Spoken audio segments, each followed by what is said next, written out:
Divine's Oracle. Dear Christian, I'm writing you this letter because I have a few things to say. I hope this clears up matters before you naysay. Let me get to the point. I hope you don't mind. You complain too much. So your invitation I'm gonna have to decline. I mean, you told me not to fret over what I'd eat or drink. You said God is the provider, so with him remain saint. Christian, those were nice words you used to lift me up, but I noticed when your well ran dry, devastation was your cup. I saw you crying loud and hard because you thought you had that raise, and when they made their selection, you yelled some things. No, it didn't sound like praise. I thought I heard some of those words you told me not to use. I had to admit I was tickled, rather amused. Then you told me about the time God came to you with plans. He asked you to do some things, to work and use your hands. You were excited at the call, and you called your friends and bragged. I've never heard God's voice, so I started to want in. But then as the months passed, I asked you about that plan, and now you're complaining you have no free time on your hands. You say you don't have this and you don't have that, and now you're wondering if you really heard God's chat. Christian, I'm very confused. How can you hear God and then turn around and doubt him when things don't line up? You were the one who told me when God assigns a task, he makes sure the Christian has every need. Just ask. Oh, there was also the time I heard you complaining about work. This from the same mouth who says she's thankful for all perks. You were complaining about the size of your chair, the coworker who sneezes over there. You said you were tired and needed to get rich because you were sick of being tossed in and out of a ditch. But you told me to learn to be content and not whine. But now I see you there telling off the woman who does our time. Because you were complaining about not getting long enough breaks, so you bucked the system and stayed longer anyway.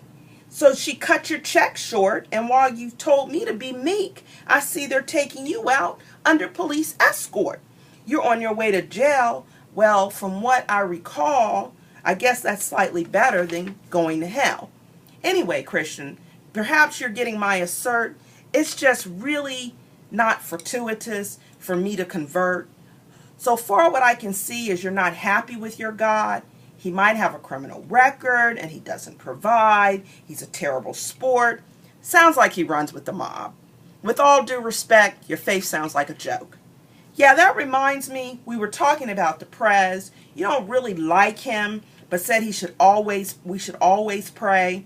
You said the Lord teaches that we should not disrespect our leaders, but you've been bad-mouthing the prez, talking about him and his wife, and now I'm starting to wonder what that has to do with your Christian life. Christian, it seems you say one thing and then do another. Should I follow what you say? Better yet, signal your druthers. See, I don't want to go to church because you complain about that. Right now you're fighting some chick because she keeps buying your same hat. I heard you on the phone discussing church biz, but you really seem to be gossiping about the pastor's kids. I remember you told me, don't touch God's anointed. Do you have a free pass or some special appointment? Because I can't explain why you direct me one way and turn around and do the thing the opposite way. Christian, you never seem happy or full of any joy. You rarely speak of anything of good report. You say you are real because you tell the truth. But is truth always about reproof? Christian, I decline your offer and the God whom you serve, but I wanted to invite you to my God and his word. We too are called Christians. I know. I thought that was cute. But my God has done nothing but provide loving fruit. I met Jesus on a bus talking to this man. He didn't have his legs. He said, thank God for my hands. He didn't have any money, but he thanked God for life. He lost all of his family, but he spoke intimately of Christ. He said he lost all he had in some cruel accident, but God remained faithful. He would not be faithless. He said even if God stopped blessing him now, God's done more than enough he'd always surrender and bow. He said God walked with him when no one else was there. And on those cold winter nights when he was ill prepared, the Lord kept him warm, kept him dry in the storm. He's indebted for life to the Lord who transforms. So, Christian, whatever God you serve, don't fit the bill. I know it's frustrating. Come meet my will in the will. I think you mentioned him too, but this guy is all right. He's noble and just, holy and true. I'm not saying my life is full of all that I want. What I'm saying is with him, I'm stronger, not gaunt. I see the world with promise every single day. I wake up with him and my heart is full of praise.